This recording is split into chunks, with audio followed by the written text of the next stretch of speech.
have cars that don't look like cars because they're not made for people necessarily. They're made to be very aggressive in terms of engineering. It's a hard thing when you're told to make the fastest car running on a very small amount of power.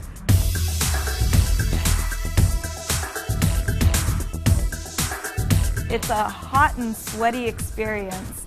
The car has a slot that's about this big for air to come in, and we don't want any other sources of air leaks because that all adds to aerodynamic losses. We tape the car shut. There are only little holes around the wheels so that they can roll. The car is a big hot box for the driver, and it oftentimes, even when you're in the Australian outback during the summertime, it gets even hotter in the car than it is outside. The Stanford Solar Car Project is a completely student-run organization where we design, build, test, and race a solar car, a completely solar-powered car, in the World Solar Challenge in Australia, which is a race that happens every 2 years. It brings people from all over the globe to race from Darwin to Adelaide. So that's 3,000 kilometers through the Australian outback. A solar car runs on about the power of a toaster, so it needs to be very lightweight in order for it to get across the entire Australian outback with only one battery pack of charge. So first we need to think about aerodynamic losses because that's one of the largest places where you can lose power.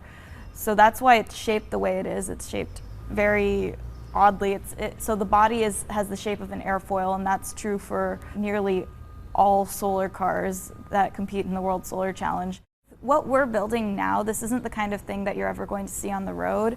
This is definitely too unsafe for any consumer vehicle.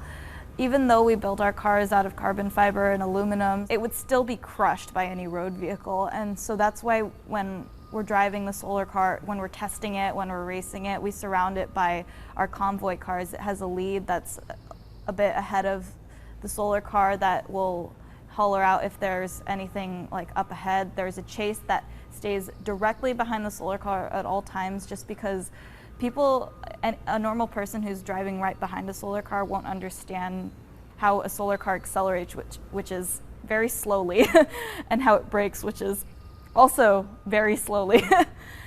So I think that what we're learning now, and with the design philosophy that we follow, we're learning to be sustainable engineers. We're learning to optimize our designs, and we have to prove things with numbers every time we do something.